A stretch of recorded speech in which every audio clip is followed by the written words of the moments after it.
Welcome back at 7:14. December is a great month to do what's called a winter wellness check. This can include some simple preventative steps that can help people get healthy, stay healthy, have a healthy mentality before the holidays get absolutely crazy. Dr. Jenna Laskey, a family medicine physician at Touro, joins us with some really helpful tips. We don't want to overwhelm you. I know it's a very hectic time of year. Good morning, doctor. Thanks for joining us. Thank you. Why is December also such a good time, despite everything happening, to think about preventative care? So a lot of people have a change in routine and a change in the schedule at this time of year. So it's a good time to pause and really take time to think about your health. And more logistically, a lot of people have met their deductible at this time of year, so they can go in and get those tests that maybe they've been putting off because it's going to be a much lower cost. And then it also just kind of helps to set you up with a list, kind of more of like a personalized healthcare plan versus just some resolutions.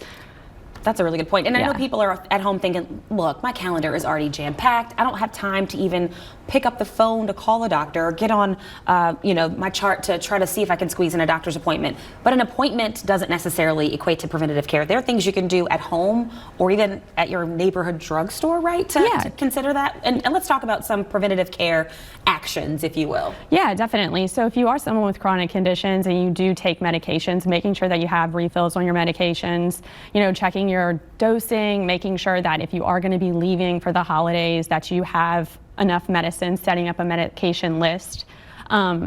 Moving into January and February, we see a lot of cold and flu, so making sure that all of your vaccinations are up to date, like COVID, flu, or even your shingles vaccine. And I'm glad you ended on shingles vaccine, because the next thing we were going to talk about was kind of each age group has a different set of goals health-wise they should be hitting. What are some of the screenings or reminders that, I guess we can't hit every single health age group, but a few of the age groups, what are some big screenings people should consider, maybe start looking at for next year because of what age group they fall into? Yeah, definitely. So if you're in the 20 to 39-year-old range, that's really just going to be routine physicals coming in, getting your blood pressure checked, getting your cholesterol levels checked.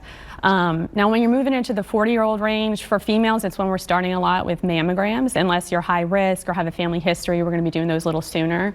45 is, for most people, is when we're going to start with colonoscopies.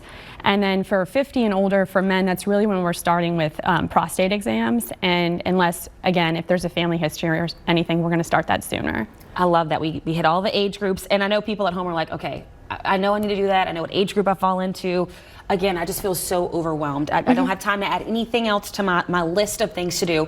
Let's help people kind of breathe and relax, but maybe give them one goal, one thing to try to hit to improve their health as we look to this next year. And they could start it this week. Yeah, honestly, just schedule an appointment with your primary care doctor.